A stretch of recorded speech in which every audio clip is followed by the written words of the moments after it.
오늘 저희에게 십자가 그 화해와 평화의 능력이라는 제목으로 귀한 말씀을 전해주실 목사님은 광주 다일교회를 섬기시는 김우신 목사님이십니다. 말씀의 은혜 많이 받으셨으면 좋겠습니다. 나오실 때 큰 박수로 환영해 주시면 좋겠습니다.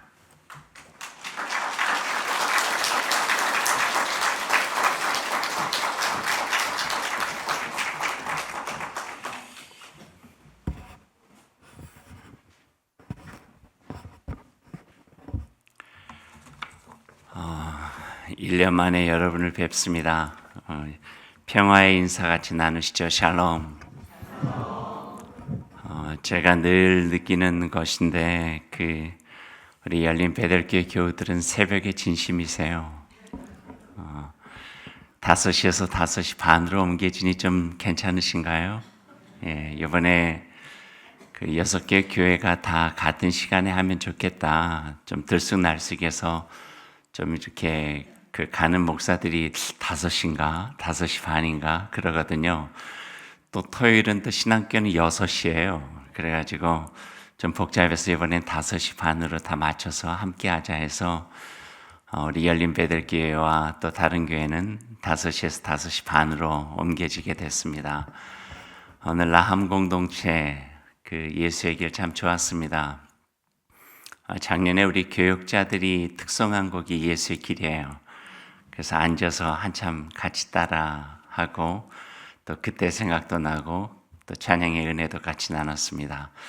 우리 함께 기도하시죠. 사랑의 주님 감사합니다.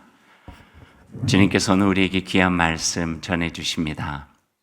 열린 마음으로 열린 삶으로 주님의 말씀 듣고 가슴에 새겨주신 그 말씀으로 우리의 삶을 하나님의 자녀로 더욱더 복되게 살아가는 기쁨을 주님 허락하여 주옵소서. 예수님의 이름으로 기도드립니다. 아멘.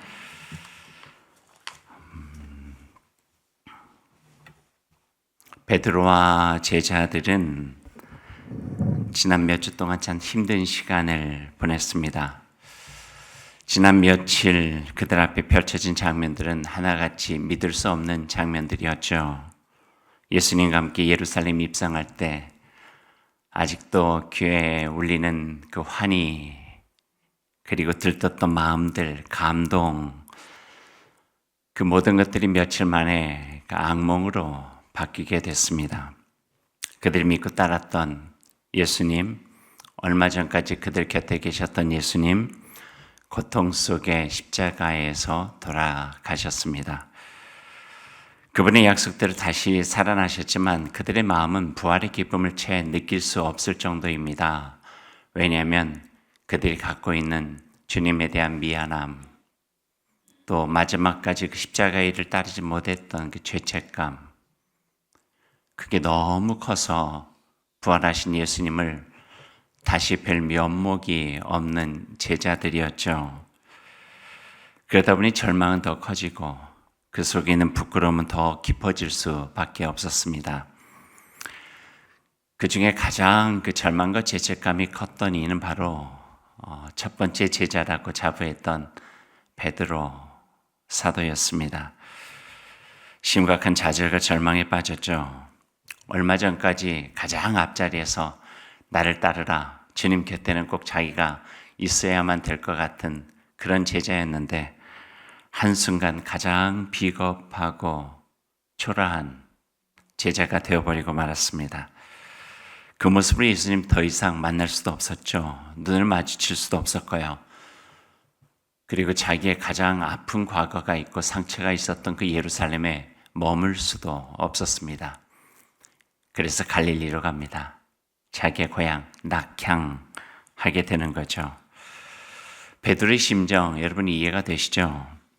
그가 처음 예수님을 만나 어부로 살아간 3년 동안 그리고 사람을 낚는 어부로 3년 동안 예수 그리스도의 곁을 지키면서 지나왔던 시간들 결코 쉬운 시간은 아니었지만 잘 견뎌내고 그리고 그 마음속에 예수 그리스도 따른 자부심도 있었고 자긍심도 있었고 함께 하나님의 나라를 이루겠다고 하는 소명과 비전도 있었는데 모든 것들이 다 물거품이 된 거예요. 한순간에. 주님이 십자가 지시고 자기 곁을 지나갈 때 자기를 알아본 바리새인도 아니고 서기관도 아니고 빌라도도 아니고 사내들인 공회도 아니고 여종 하나가 당신 예수님 곁에서 본 것 같은데 물을 때 아니요, 나는 그를 모르. 3번이나 부인했던 그 자신의 모습이 얼마나 초라하고 얼마나 부끄러웠을까. 용기 없고 비겁한 배신자가 되어버린 자기의 모습을 스스로도 자책하며 스스로도 용서할 수 없는 모습으로 전락해버린 베드로 사도를 오늘 우리가 만나게 됩니다. 그래서 그는 갈릴리로 간 것입니다. 더 이상 부활하신 예수님 그 기쁨을 나눌 수 있는 처지도 안 되고 자격도 안 된다 생각했기 때문입니다. 그렇게 떠나간 베드로, 그런데 예수님은 그 디베리아 호수, 갈릴리 호수까지 가셔서 예수님이 친히 만나 주시는 장면이 오늘 우리가 읽은 요한복음 21장의 본문의 말씀입니다. 그런 분이 바로 예수님이십니다. 이너 힐링이라고 하는 말이 있어요. 영성 훈련 중에요. 말하자면 내적 치유죠. 내 안에 나도 채 느끼지 못한 채 영적 마치 침전물처럼 내 속에 깊이 쌓여 있는 아픔들, 상처, 열등감, 죄책감, 죄, 이런 부분들을 끄집어내서 힐링, 치유하는 거예요. 사람들 앞에서 끄집어낼 수 없잖아요. 언제 그게 내 뒤통수를 칠지 모르니까. 내 약한 면 드러냈다가는 언제 정말 이리의 이빨 같은 이 세상에서 견딜 수 있겠나 생각하기에 다 터놓을 수 없으니까 묻혀놓고 닫아놓고 내 속에 밀어넣고 있었던 것을 하나님 앞에 잘 끄집어내고 하나님의 은총으로 치유받는 일, 이게 영성훈련에서 이너 힐링, 내적 치유라 그렇게 이야기를 합니다. 치유 전문가들, 영성 신학자들이 하는 말 중에 예외 없이 내적 치유의 첫 번째 단계를 confrontation, 직면이라고 하는 단어를 써요. 대면하라는 거예요. 직면하지 않고는 치유할 수 없다는 거예요. 대면하지 않고는 치유할 수 없다는 거예요. 나의 열등감도 직면하고 나의 죄책감도 직면하고 나의 상처도 직면하고 나의 아픔도 직면하고 나를 우울하게 만드는, 마치 나의 발을 얽어매고 있는 쇠사슬과 같은 그런 깊이 있는 침전물들을 끄집어내서 직면할 때 그 하나님의 은총의 빛이 그것을 사해 주신다. 이게 바로 내적 치유, 영성 훈련의 예외 없는 첫 번째 과정이라고 이야기를 합니다. 회개도 마찬가지죠. 회심도 마찬가지예요. 회개와 회심은 한마디로 표현하자면은 자기의 죄를 가지고 하나님을 만나는 일이에요. 자기의 죄를 가지고 하나님 앞에 내려놓는 일이에요. 제가 죄인입니다. 나를 떠나소서. 베드로가 처음에 예수님 만났을 때 했던 그 고백 아닌가요?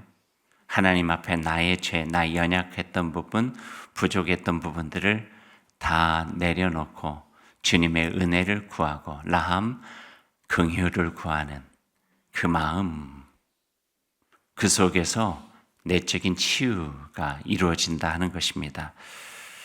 이와 관련된 좋은 찬양이 있는데 제가 가사 한번 읽어드릴게요. 너 예수께 조용히 나가 내 모든 짐 내려놓고 주 십자가 사랑을 믿어 죄 사함을 너 받으라. 너 예수께 조용히 나가 너의 마음을 쏟아놓으라. 느릿미리 보시는 주님 큰 은혜를 베푸시리. 아멘. 좋죠. 마지막하게 한번 같이 불러보실래요? 여러분 마음에 꺼내놓는 그런 마음으로 너 예수께 조용히 나아가 내 모든 짐 내려놓고 주 십자가 사랑을 믿어 죄 사함을 너 받으라. 주 예수께 조용히 나아가 내 마음을 쏟아놓으라. 늘 은밀히 보시는 주님, 그 은혜를 베푸시리.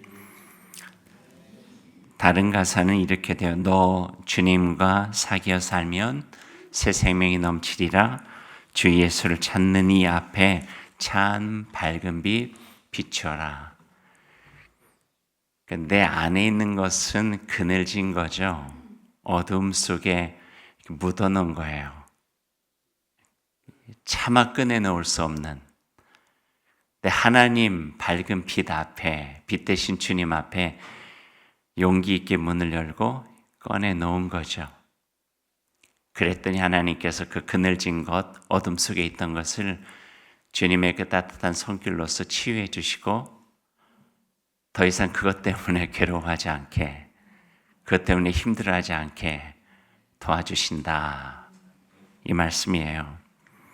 영적 상담가인 탁월한 식견을 가지고 있는 존 엘드리지라고 하는 분이 계세요. 그분이 한 말을 제가 한번 소개해 드릴게요. 우리의 마음은 집요하게 그 상처를 피하려 하지만 우리는 더 집요하게 상처 속으로 들어가는 용기가 있어야 합니다. 그 다음 구절이 중요해요. 들어보세요. 그 용기는 바로 우리의 죄를 용서해 주시는 하나님과 함께 나의 상처를 만나는 믿음의 용기입니다. 믿음의 용기. 그것을 하나님을 만나면 하나님께서 치유해 주시고 도와주시고 힘이 되어 주신다는 믿음의 용기래요. 조금 더 귀를 기울여 보세요. 그 이유가 여기에 있대요. 왜냐하면 우리의 죄를 용서하시는 분은 오직 하나님이시며 그분 하나님께 아뢰는 길 외에는 우리의 상처와 좌절과 아픔과 열등감을 치유할 수 있는 길이 없기 때문에 그렇습니다. 이게 은혜예요. 이게 은혜예요. 이게 십자가의 은혜예요. 물론 치유되지 않은 상처 다시 대면하는 것 매우 고통스러운 일이에요. 그래서 피하려 하죠. 특별히 열등감 같은 건 더 그래요. 피할 수 있을까요? 묻어놓는다고? 아니요. 피할 수 없어요. 그래서 오늘 예루살렘을 떠날 수밖에 없는 베드로를 예수님이 찾아가신 거예요. 떨쳐버릴 수 있었을까요? 예루살렘 떠난다고? 배신으로 인한 절망을 떨쳐버릴 수 있었을까요? 자신에 대한 죄책감을 떨쳐버릴 수 있었을까요? 예수님에 대한 미안함을 떨쳐버릴 수 있었을까요? 안 되죠. 그저 피해서 도망간 거죠. 그런 어느 날 피하려 떠난 갈릴리 베드로를 부활하신 예수님께서 만나러 가시는 거예요. 근데 베드로에게는요, 예수님이 상처예요. 안 보면 좋겠어요. 얼굴만 봐도 그 마음에 불끈불끈 솟아나오는 미안함, 죄책감, 자책감, 절망, 좌절.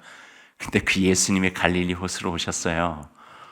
어떻게 그분을 볼 수가 있었겠어요? 볼 때마다 자기의 수치 드러나고 미안하고 죄송함의 깊이는 너무 커져서 절망하고 자기의 비참함이 그대로 느껴지는데 몸둘 바를 모르잖아요. 대면할 자격조차 없는 부활하신 예수님을 피해서 도망갔는데 예수님이 쫓아오신 거예요. 예수님 참 그 사랑이 지독한 사랑이에요. 십자가가 바로 그런 것이에요.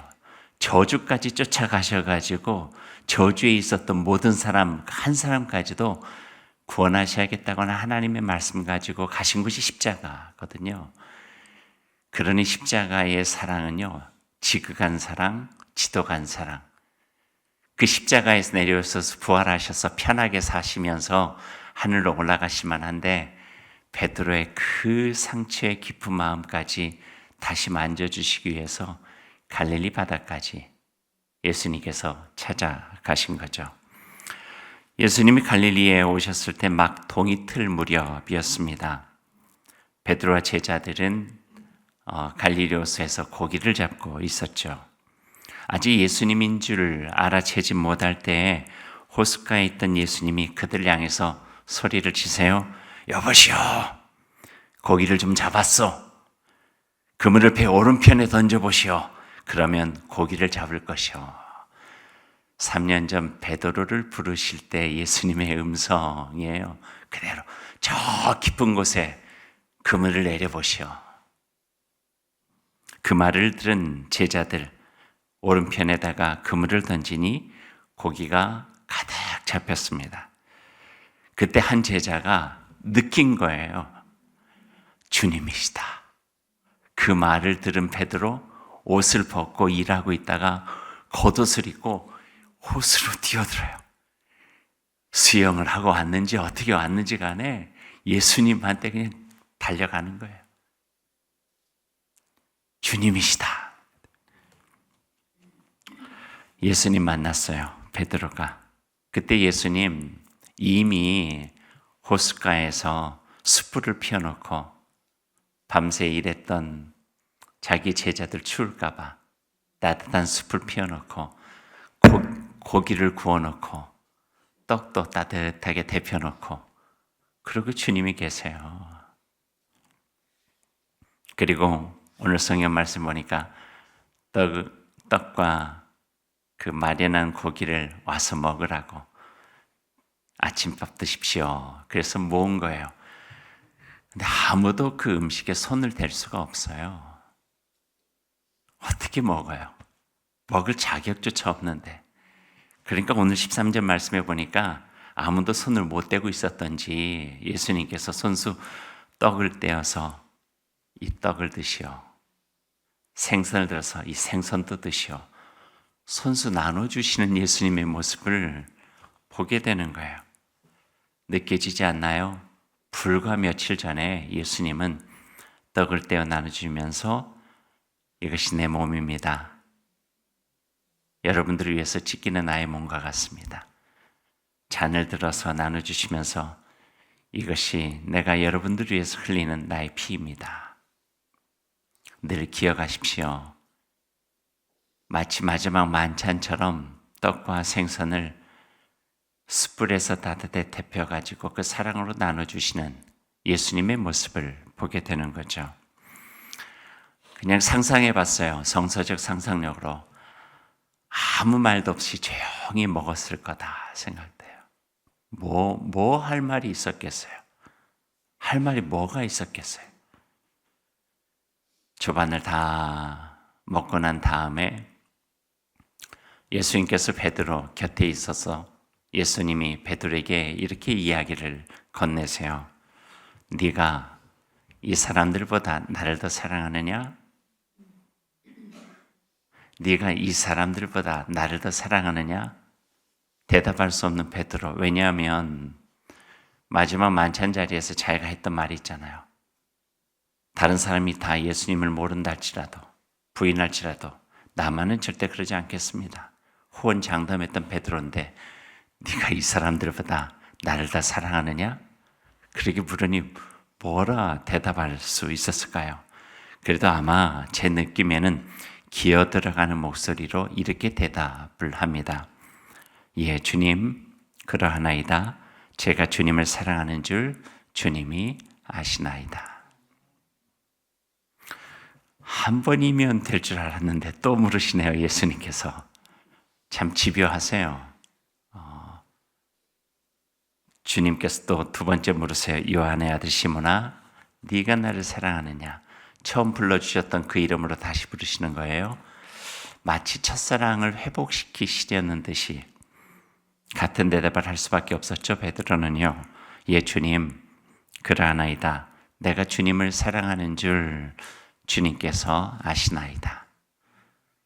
두 번이면 끝날 줄 알았는데 세 번째 또 한 번 더 물으세요. 여기에는요, 아마도 예수님의 속내는 네가 나 세 번 부인했지? 나 너 세 번 물어볼 거야. 이런 마음이 있지 않으셨을까 생각이 돼요. 반복해서 세 번째 이렇게 물으시네요. 요한의 아들 시몬아, 네가 나를 사랑하느냐? 세 번째 똑같은 질문에 오늘 17절 말씀에 이렇게 기록이 되어져 있네요. 베드로의 마음이 참 힘들었던 것 같아요. 주께서 세 번째 네가 나를 사랑하느냐 하심으로 베드로가 근심하여 이르되 주님, 모든 것을 아시오니 내가 주님을 사랑하는 줄을 주님이 아시나이다. 근심하여 이르되, 근심하였다고 하는 것은요, 원어적인 의미를 보면 거의 울상이 되었다는 거예요. 그냥 몸이 다 이그러진 거죠. 견딜 수가 없는 거예요.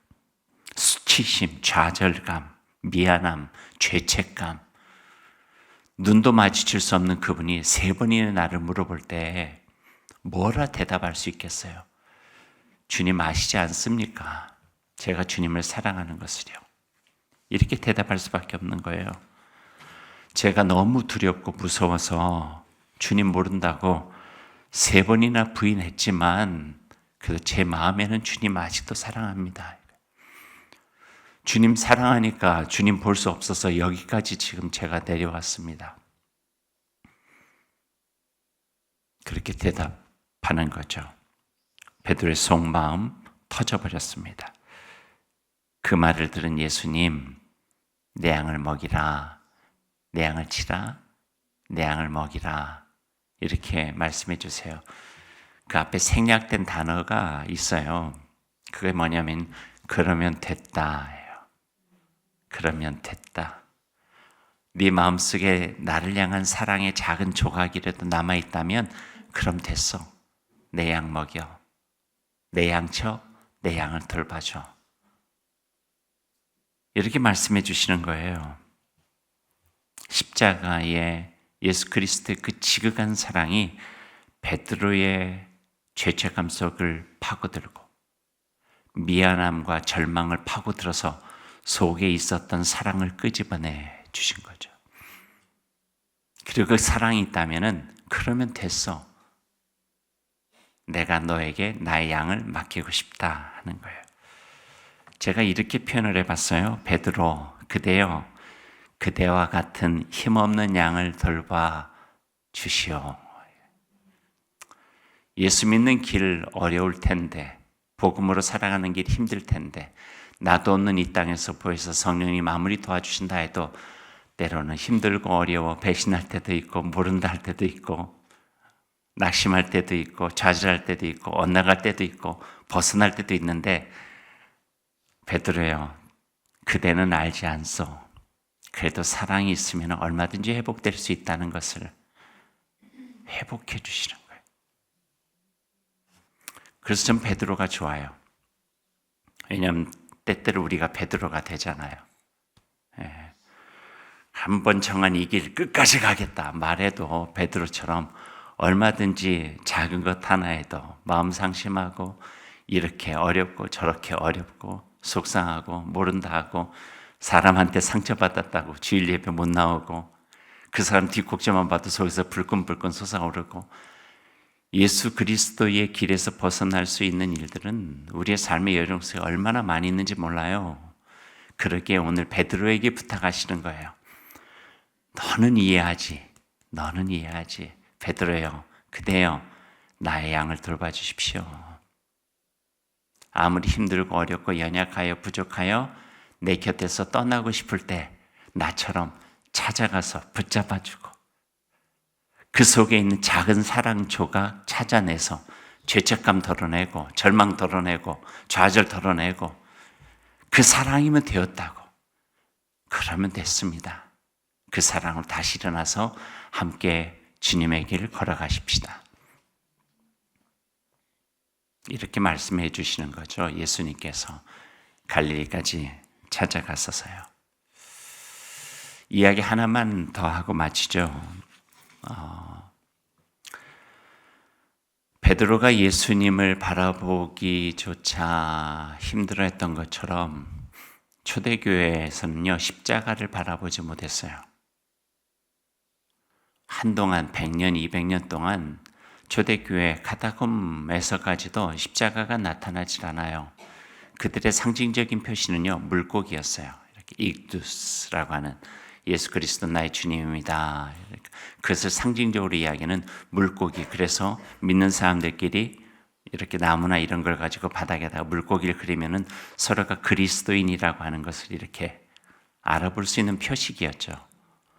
근데 언젠가 그들의 마음속에 십자가는 스승을 잃은 아픔이고 슬픔이고 절망이고 죽음의 틀에서 점점점 십자가 속에서 하나님께서 보여주시는 사랑을 느끼기 시작한 거예요.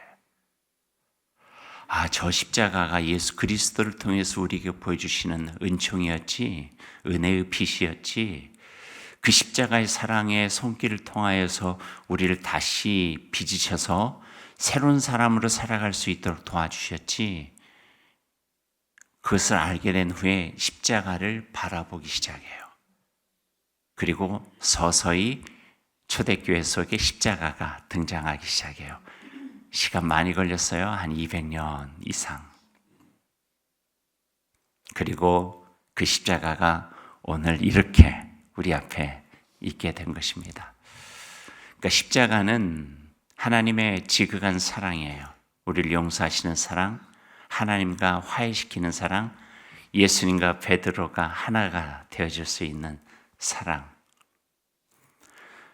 같이 할 수 없는 수많은 이유가 있지만 십자가 하나가 그 속에 세워짐으로 인하여서 모든 것을 헤쳐내고 그 속에 있는 사랑 한 조각 찾아 하나님의 사랑으로 치유하시고 용서하시고 새롭게 살아갈 수 있도록 용기를 주시는 것이죠.